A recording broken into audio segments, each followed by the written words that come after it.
All right, let's jump into another deep dive.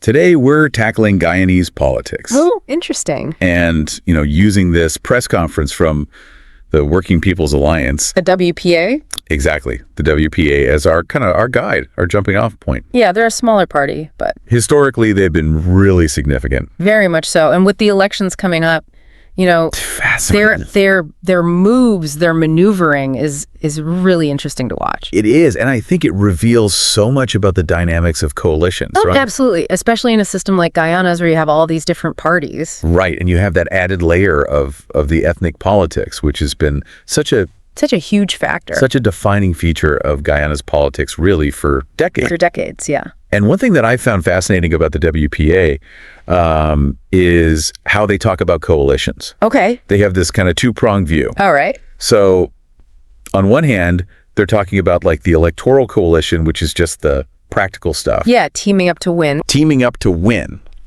which for a smaller party like the WPA, makes sense. it's almost essential, right? Otherwise, they're just splitting the vote. Exactly. But then they have this whole other layer, which is what they call the nation-building coalition. Ah, yes. And this is where it gets really interesting, because they see that as the way forward for Guyana. The ideal. Right, the ideal, yeah. Like, how do you form a government that is truly representative, that can bridge these ethnic divides that have been so problematic? Right. It's a huge challenge. But Huge challenge. I see that as the ultimate goal. So that's the ideal, right?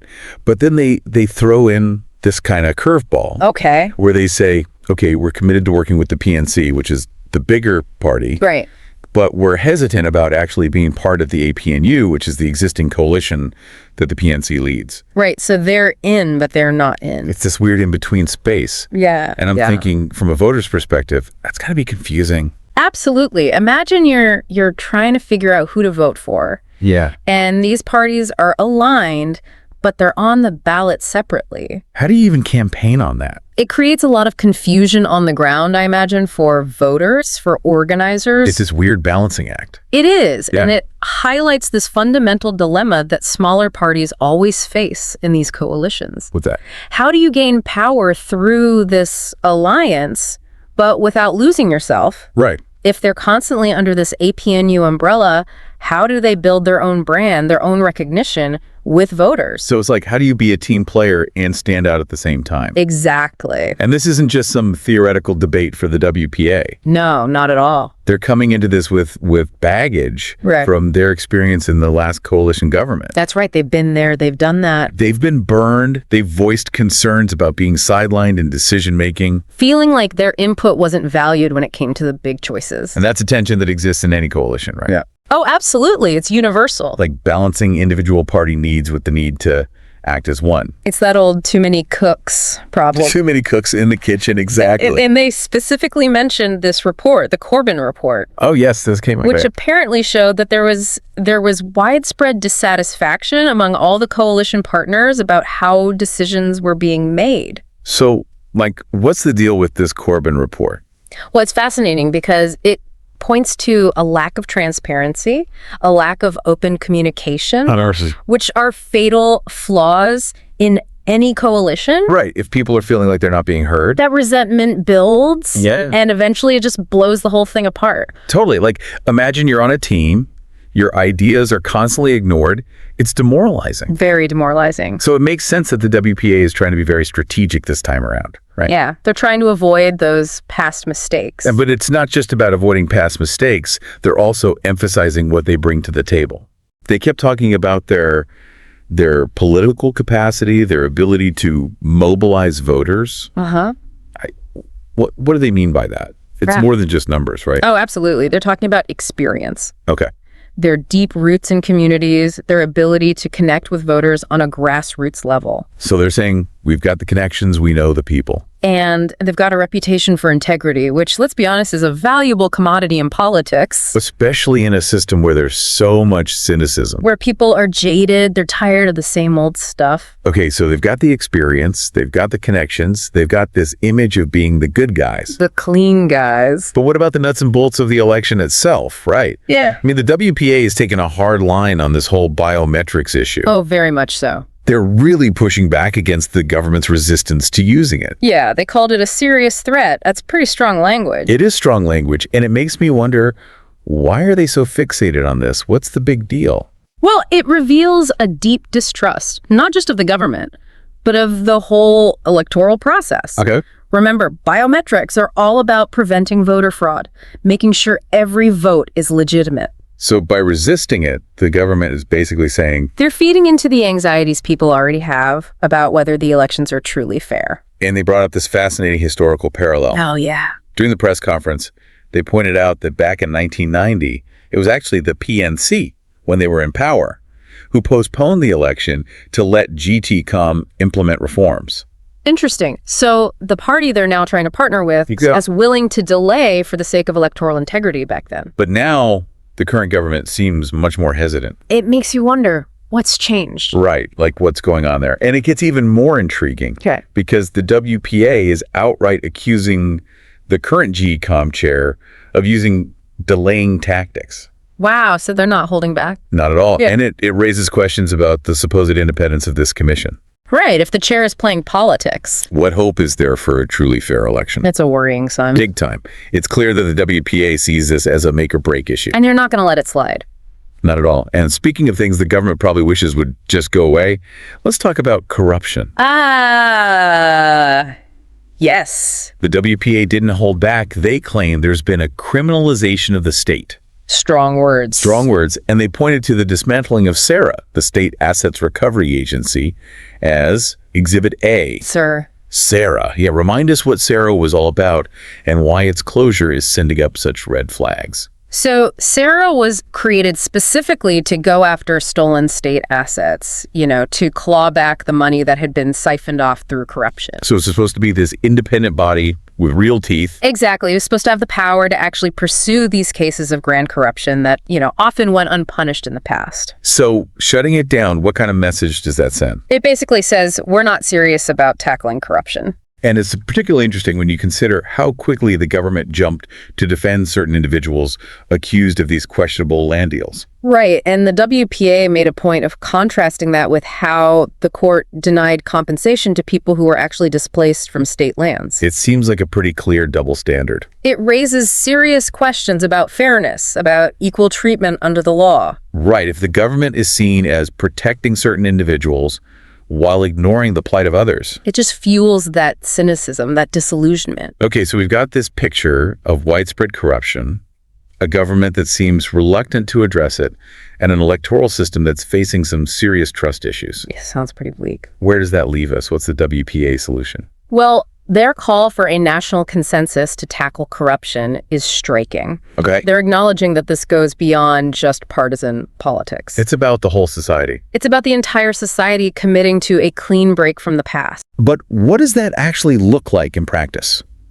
What would a national consensus on corruption even entail in a place like Guyana? That's the big question. And what role can everyday citizens play in pushing for that kind of change? Yeah, it's a big question, isn't it? Like, how do you change an entire political culture? Right. It's more than just passing a few laws. It would take real commitment to transparency, to holding leaders accountable. No matter what party they're from. Exactly. No matter their party affiliation. And that requires, citizens being informed, engaged, willing to speak out when they see something wrong. It's about demanding more from those in power, but also recognizing that we as citizens have a responsibility to help shape a better future. We're not just along for the ride. Exactly. So it's not just about tackling corruption, it's almost about building a whole new system. I think that's a good way to put it. And speaking of systems, the WPA also had some pretty strong words about the recent national budget. Oh, right. They called it a shameless victory lap for the ruling party. Yeah, they weren't happy with it. No, and it's interesting. Their criticism goes beyond the actual content of the budget. Okay. They're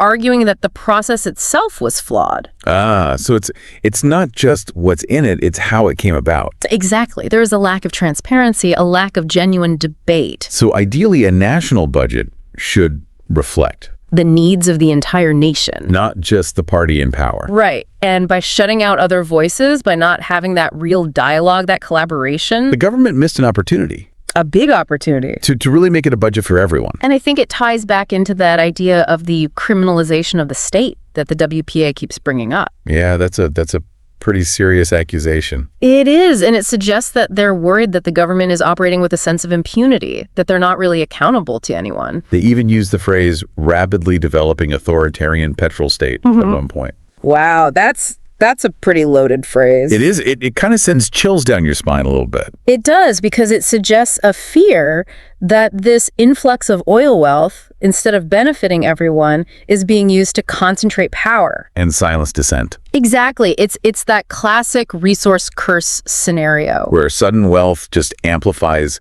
existing inequalities and weakens democratic institutions. And they pointed to a very specific example. Oh, yeah. That really drives this point home, the High Court's decision to deny compensation to the victims of that Mocha Arcadia home demolition. Oh, that's right. These are people who literally lost their homes, their livelihoods. Because the government wanted the land for development projects. Yeah, and it's just incredibly tragic. It is, and the WPA is highlighting this stark contrast, right?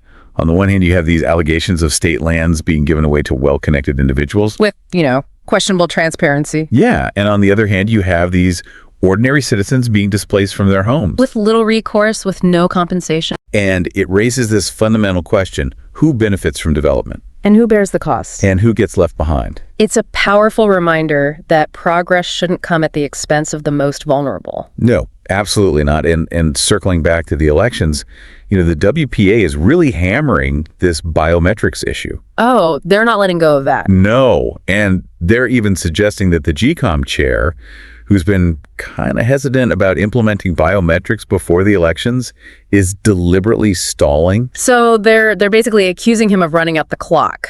Yeah, is there any merit to that claim? I mean, is it even feasible to implement a whole new system like that in time for the vote?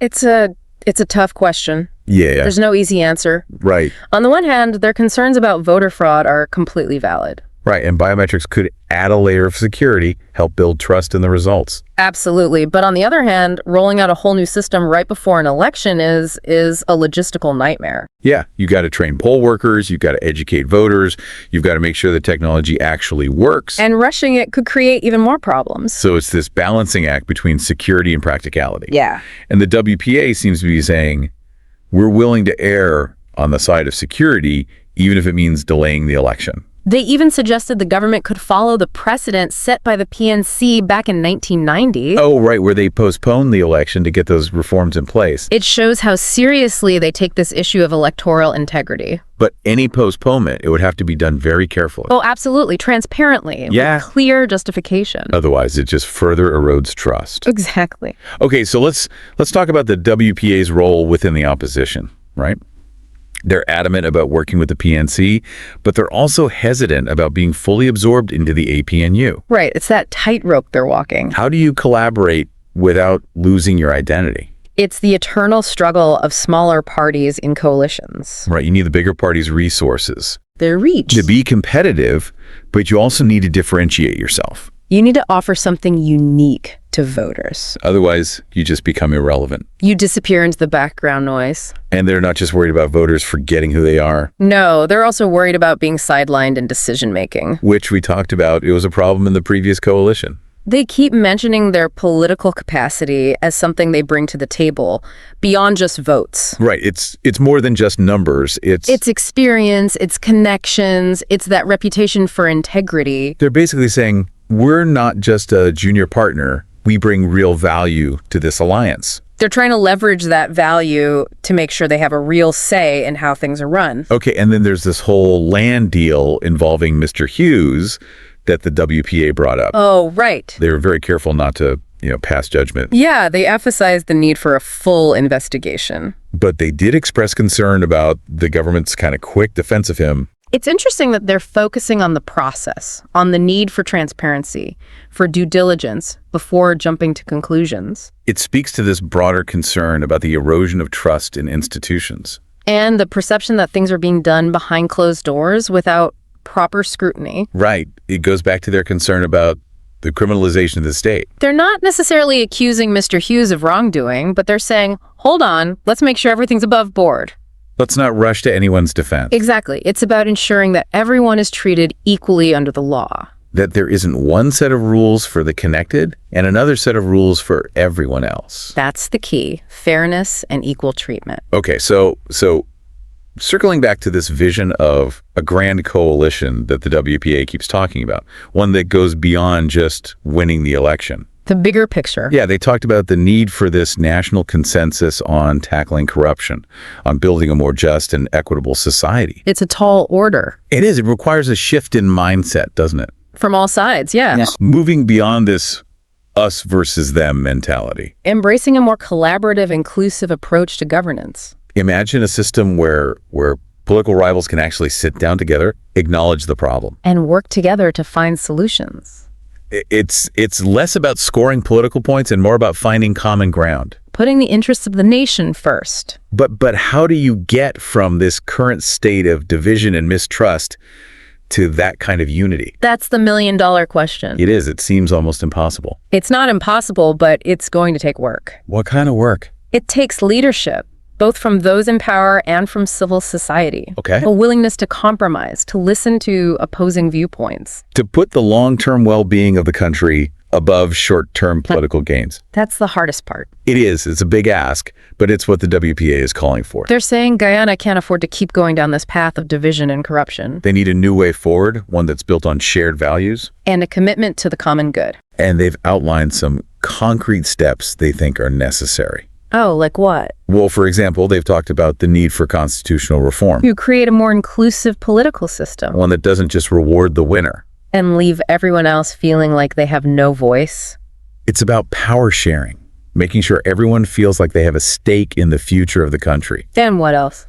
They've also emphasized strengthening independent institutions. Like the judiciary. The Elections Commission. The anti-corruption agency. They argue that these institutions need to be truly impartial, free from political interference. If they're going to effectively uphold the rule of law, protect the rights of all citizens. If you want to build trust in the system, you need institutions that are seen as fair. Impartial. Not beholden to any particular party or faction. Right, otherwise it's just the same old game. Exactly. And they've also talked about greater transparency and accountability in government dealings. Especially when it comes to the oil money. Making sure it benefits all Guyanese. Not just a select few. And that the process is open to public scrutiny. Transparency is key. It is. It's making sure that the oil money doesn't just end up lining the pockets of the elite, but actually makes a difference in the lives of ordinary people. That's the goal. It is. It's using that wealth to create a more just and equitable society. Investing in education,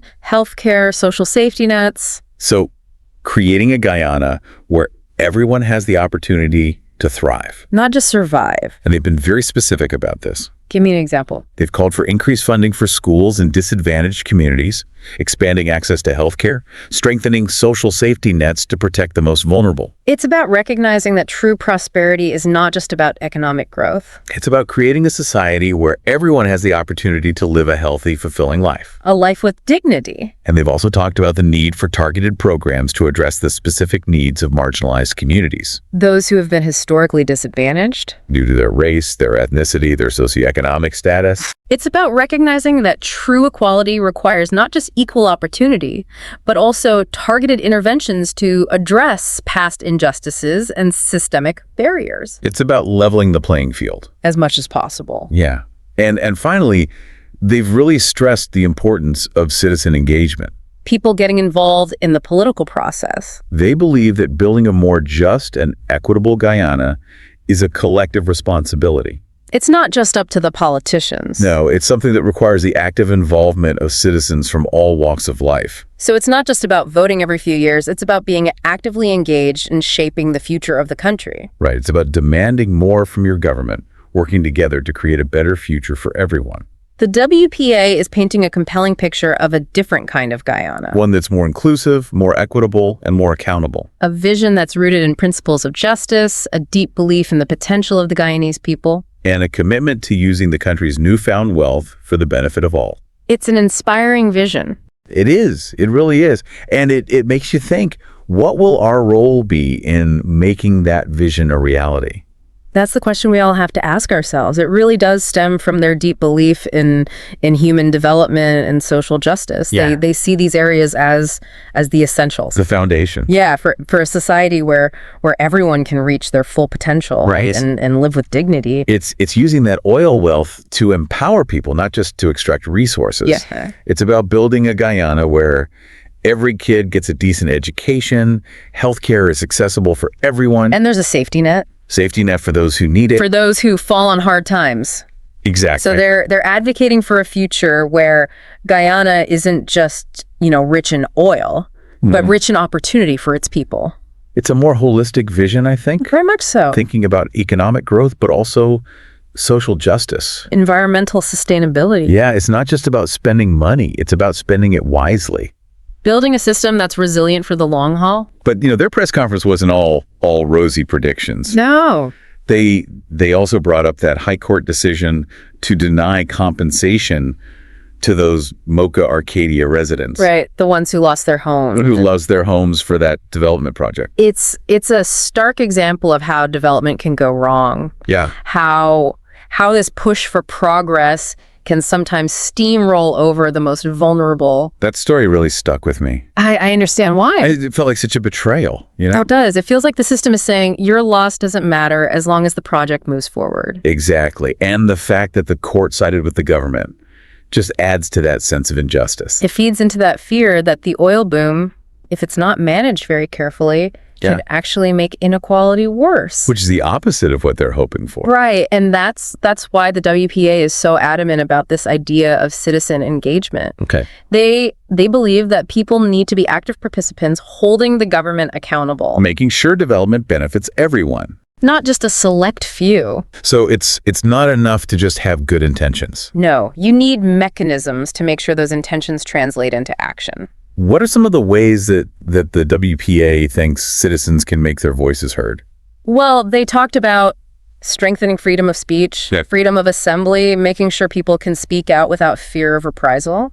So creating that space for dissent. Exactly. And they also called for more transparency in the budget process. Giving citizens a chance to weigh in on how that oil revenue is spent. So it's not just decided behind closed doors. Right. It's about making the system more responsive to the people it's supposed to serve. And they've emphasized civic education. Giving people the tools. Yeah, giving them the tools to understand their rights. To engage effectively in the process. It's about empowering citizens to be active agents of change. Not just passive bystanders. And that brings us to something the WPA kept coming back to. What's that? This idea of integrity, of moral leadership. They're calling for a new generation of leaders. Leaders who are driven by principles, not just power. They're really drawing a contrast, aren't they? Between their own values and what they see as this culture of corruption that's taken hold in Guyanese politics. They specifically pointed to the dismantling of SARA, that anti-corruption agency. As a sign that the current government isn't serious about tackling the problem. It goes beyond specific policies. It's about the character of the people in power. They're saying, look at our track record. We've always stood up for what we believe in, even when it was unpopular. We're not in this for personal gain. We're in it for the good of Guyana. It's a powerful message. It is, and I think it resonates with a lot of people who are tired of empty promises and self-serving politicians. They're longing for leaders who inspire hope. Leaders who embody those values of honesty and integrity. Who are genuinely committed to serving the people. And that message is especially relevant now, as Guyana is entering this new era with the oil boom. It's a reminder that true prosperity requires more than just economic growth. It requires ethical leadership. A commitment to justice. A government that truly represents the interests of all its people. The WPA is challenging Guyanese to demand more from their leaders, to hold them accountable. To work together to build a future that benefits everyone. It's a call to action. It is.